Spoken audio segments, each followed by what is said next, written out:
Hello, I'm Dave Larsen. We're here in Floyd, Virginia at the Floyd Community Amateur Radio Station. And today we want to talk about the Argonaut QRP transceiver, the Argonaut 509. Now this is an antique unit made in the 70s, and we've had it for a long time, but they're very nice little 5-watt radios, solid state, no integrated circuits. And you're going to hear it work as well, and you'll see it has a very nice receiver. It has a companion amplifier, 50 watts, you'll see that as well. These controls over here we'll talk about. This is the pre-tuning preamp. See, it's very sensitive, and you turn that preamp so just right. This tunes the offset from the transmitter frequency.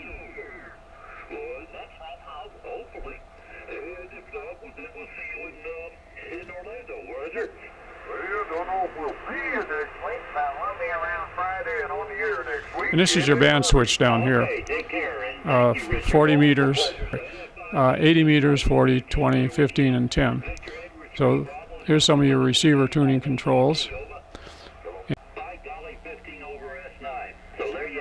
Okay, here's your RF gain control down here.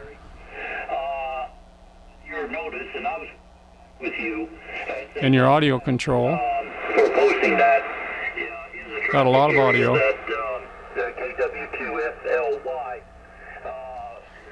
This is your S meter and forward and reverse power. We read it here on the meter, either as S meter or power output. This is the drive to your transmitter. And down here is the mode switch for CW, forward or reverse single sideband. Those are the controls on the unit. You see it sounds quite good. It's got a mechanical filter in it, I believe. We're going to take a look inside. But audio sounds real nice on it.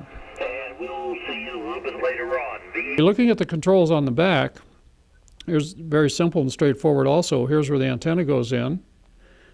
You can hook up an auxiliary speaker. This is where the microphone goes. And then if you have some accessories, they plug into this plug. For CW keying, you plug the key in here. Here you turn the dial light on and off. And the reason you turn the dial light on and off is if you're running on battery power, you turn the light off, save some battery power. So zoom across to this side. We can also hook up a separate antenna for the receiver, and here's a little switch for just tying into that antenna. And 12 volts input, unit runs on 12 volts, and we can 12 volts output if we want to power a few auxiliary things.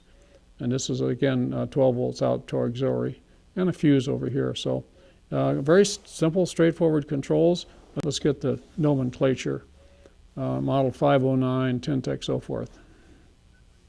I'm not going to go into great detail here in the inside of this Argonaut, but I want to point out a few things. It is solid state. You see here the transistors, capacitors, and resistors. No integrated circuits in this. There is a little integrated circuit down here, but no large-scale integration, no computers. Here's the transmit receive relay.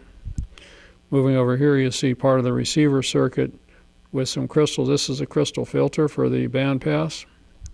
And here's the filters for the transmitter and the receiver input and output. Part of the IF circuitry over here. Again, all discrete component. By discrete, we mean individual resistors, capacitors. And this unit here, you see, watch, it goes up and down. There's a couple of slugs going up and down in ferrite cores there. And that tunes the preamp of the receiver. It's a very clever design and works very well. Just give you an idea of the discrete component construction here in this Argonaut 509. Looking inside the bottom of this 509, you see it's just jam-packed with discrete components. This is a receiver section right in here, and of course the power coming in here, but here's part of the band switch, another part over here, a tuning of each band for the receiver. And actually, if you look in here, you see a coil, and you probably can't see it, but there's a slug, ferrite slug, that moves in and out of that coil as I tune the tuning on the front. So that's the VFO tuning. It's very stable, and you see a nice big piece of metal around here to heat sink it and make it stable. So once this unit warms up, it's got good stability. Again, more components down here. Moving on over to the transmitter section. Again, the transistor and all the discrete components.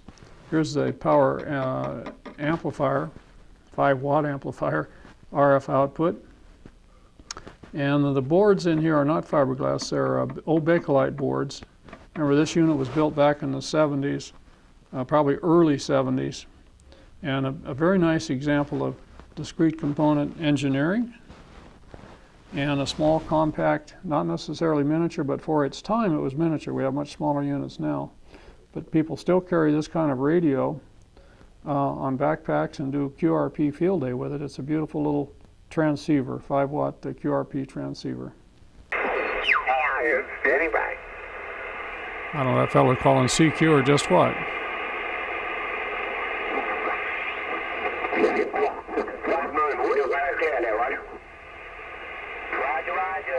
Ozzy, thank you for the Florida contact. Mr. Echo 3, Zulu, Commando. Thanks, Bill. Roger, Frank. Good grading. 45 over S9 into Houston. I don't know what's going on, but I'm not complaining. N4 Golf Yankee with EQT. Very good, Frank. Thank you very much for the support. Come back as often as you can. Roger. Well, you hear the audio is pretty good on the unit, and the bandpass is about 3 kc, so it's quite nice. David Larsen then, correct? Well, N4USA is the license we're using here. That's the Foundation for Amateur International Radio Service. My personal call is KK4WW, Kilo 4 Whiskey, and we're the trustee of the station, and our Foundation for Amateur International Radio Service is a nonprofit foundation. We're also one of the directors of that. Over. Yeah, we're looking at your website right now on the online, and we see the picture of the little handshake in the middle, and is that you to the picture on the left? It says working with children. Is that you in the picture there? Well, that's QSL.